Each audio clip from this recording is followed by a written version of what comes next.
Hi, my name is Nicole. Welcome to my channel, Travel to Money. In this video, I will show you how to buy your first stocks and help you understand some of the stock market lingo basics. I want you to feel confident investing, and I want to see you get started. If you are new here, I have created this channel to help you learn about how to travel, adventure, and have fun on the road to financial independence. I have traveled the world, paid off a house in Spain, and I've made big moves toward financial independence. I believe that the road to financial freedom can and should be fun. I hope that you'll subscribe and join me on this journey, no matter where you are starting from. In the last video, I talked about how to open and set up your first investment account. Then I started thinking that I should probably show you how to buy your first stocks and what some of the lingo is. Here is your friendly reminder that I am not a financial advisor, and 100% of the time, you should do your own research. Let's start with the basic question: what does it mean to own a stock? Put simply, it means that you become a part owner of a company. The units that you own are called shares. Let's use Disney as an example. Disney is a company that is available to buy on the stock market. So you can become a partial owner of Disney. As of the day I'm making this video, Disney stock is selling for about $150 per share. So I could purchase 3 shares of Disney stock for about $450. This would then make me a shareholder because I now hold shares of Disney stock. So what makes a company worth buying? Well, ultimately, you want to buy stock in companies or industries that you believe in. It's that simple. When you buy stock in a company like Disney, you might first think of the parks like Disney World or Disneyland, but you also become a part owner of each piece of the Walt Disney Company franchise, which includes things like Disney Plus, Marvel, Lucasfilm, Pixar, ABC, ESPN, and more. So when you buy a share of something like Disney, you are saying that you believe the company as a whole is headed in a direction that will become more valuable over time. I generally try to get people started with a few stocks in companies that they are familiar with.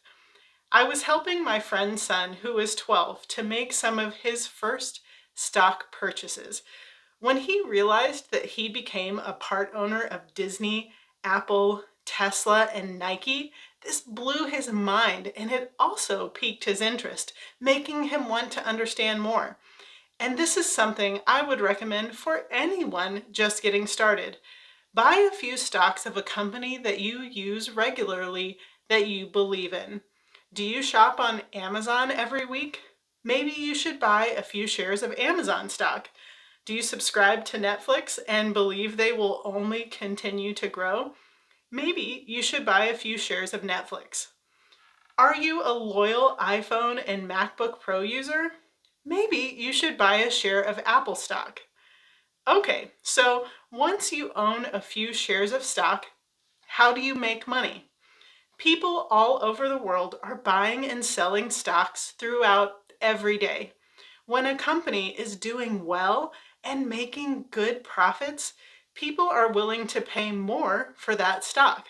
So if we go back to the Disney example, let's say you bought those 3 shares of Disney stock today and you paid the total of $450 because each share is selling for $150. A month from now, let's say that Disney released a box office hit Marvel movie. And let's assume that COVID numbers are down, so the theme parks are doing really well. All of this could mean that people will be paying more for Disney shares. Let's say that people are buying shares of Disney for $175 per share. That means that your 3 shares are now worth a total of $525, which means that in that month, you've now earned $75 that you didn't have to work for. And this is how making money in the stock market works. Now, it can also go the other way. Let's say that a month from now, a new strain of COVID is announced that causes fear and panic, and Disney releases a movie that turns out to be a dud. Well, maybe this means that during this period, people are only willing to pay $125 per share of Disney, and the value of your investment goes down to $375. I'm just trying to paint a basic picture of how the stock market works. In this situation, some people would panic and sell their stock of Disney, losing money. But as long as you believe that Disney will still be around and will make better movies again, and that people will eventually pack out the theme parks in the future, then you just hold on to the stock and wait for it to go back up. What you probably want to avoid is buying and selling stocks all the time. You want to buy stock in companies that you believe in for the long run. Every day, week, month, and year, the stock market will go up and down. But over the long run, you should see that the main direction is up. That's why you buy and hold. Okay, so now that you understand what buying stock in a company looks like, I want to teach you about buying stock in an ETF. ETF stands for Exchange Traded Fund. Basically, instead of buying a stock in one company, you are buying a stock in a fund that owns a whole lot of companies. So instead of buying stock in Disney, you could buy a stock in an ETF like XLC. This fund owns shares of Facebook, Google, Netflix, and Disney. So when you buy one share of XLC, you become a partial owner of all the companies I just mentioned. As you can probably tell, this is a safer way to invest. That way, if one company goes out of business or has some really bad news, you don't lose all of your money because the shares you own span a whole lot of different businesses. Some ETFs will cover a specific industry. For example, maybe investing in Southwest Airlines is a little risky during a pandemic. Instead, you could invest in the whole commercial airline industry by purchasing shares of an ETF like JETS. This ETF owns shares of lots of different airlines, covering a large portion of the commercial airline industry. You might be wondering why you would buy shares of an airline ETF during a pandemic when the airlines are really suffering. Well, it could be a good time to buy right now because the prices are low. If you believe that within a few years the airline industry will be booming again, then that means the share prices will go up and you will make money because you invested when the share prices were low. Remember, you don't want to get into a lot of buying and selling all the time. You want to buy and hold for the long term.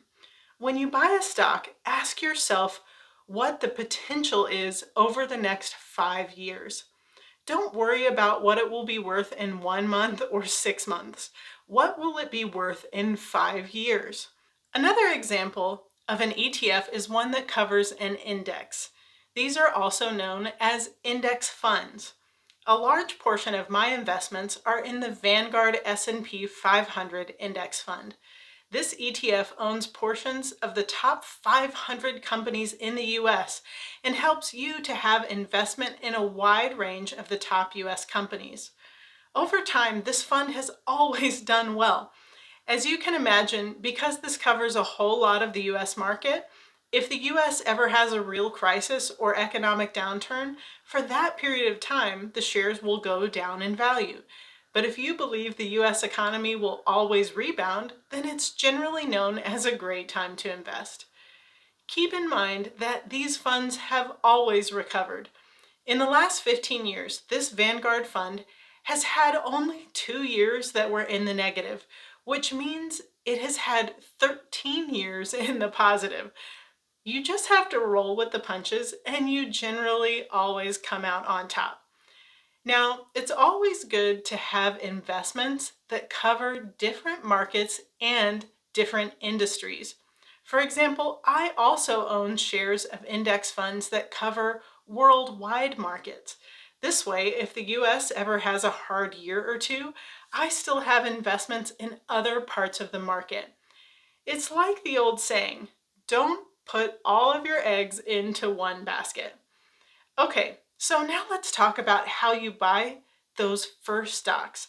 I have an account with Charles Schwab, and I talk about how to set up that account in this recent video, right up here.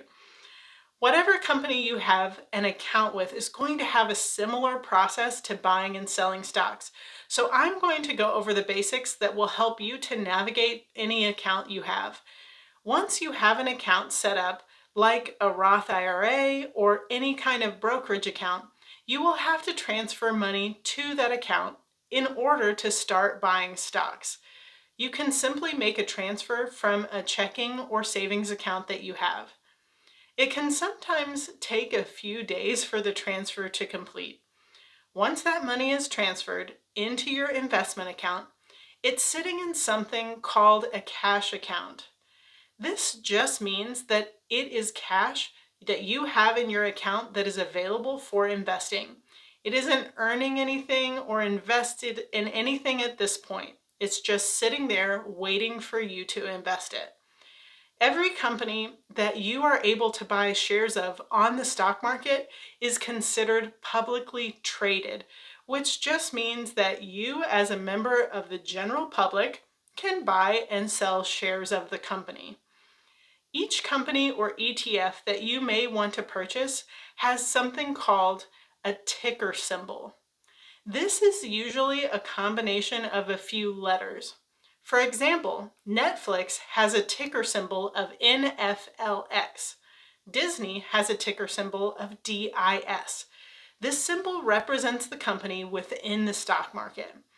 When you are logged into your account, you can search for a certain company or ETF by their name or by their ticker symbol.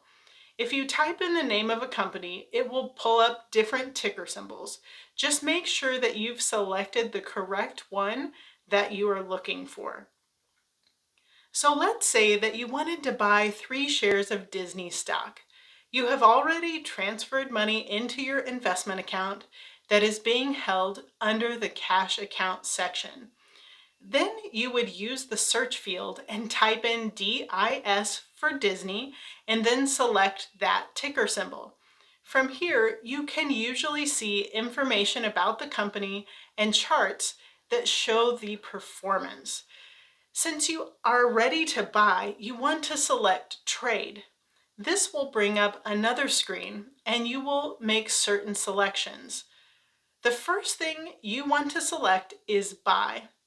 Then you want to choose the option to reinvest your dividends.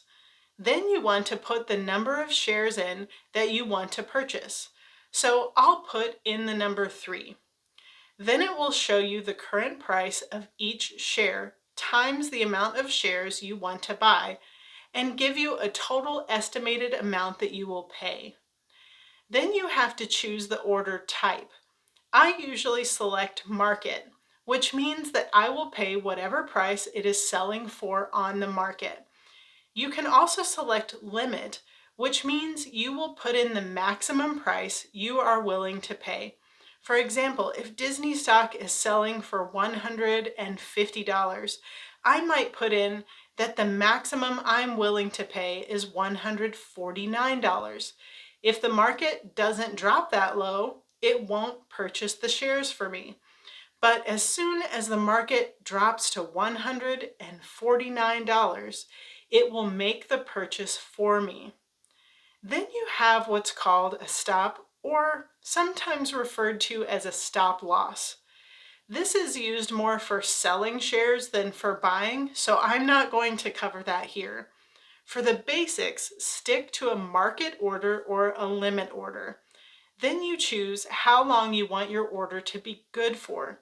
If you are paying market price, usually you can just select day only because your trade will generally execute immediately. If you are doing a limit order where you're trying to buy a stock for a lower price, you can select good until canceled or choose other options. I try to keep it simple, and the easiest way to do that is to place a market order for day only. Then you will follow the prompts to review your order and select Place Order. And that's it. That's how you buy shares of stock and become a partial owner of a company or a lot of companies. I promise it's as easy as making an online payment or transferring money from a checking account to a savings account. Now, every investment company like Charles Schwab is going to have an interface that looks a little different. But in general, the steps I mentioned are going to be really similar between different platforms. If you invest with Charles Schwab, you can follow the steps I mentioned exactly. If you invest with another company, look for similar steps and simply Google the process for that company if you aren't sure. You can always ask me for help also by leaving a comment. I am here to help you succeed, and I want to make this as easy as possible for you. Let me know once you've purchased your first stock in an ETF or a company. I'd love to hear about your experience, and I want to cheer you on as you learn to invest. Do me a solid and hit that like button, or even better, subscribe to this channel to join me on this journey where travel and adventure build financial freedom. I can't wait to see where your dreams will take you.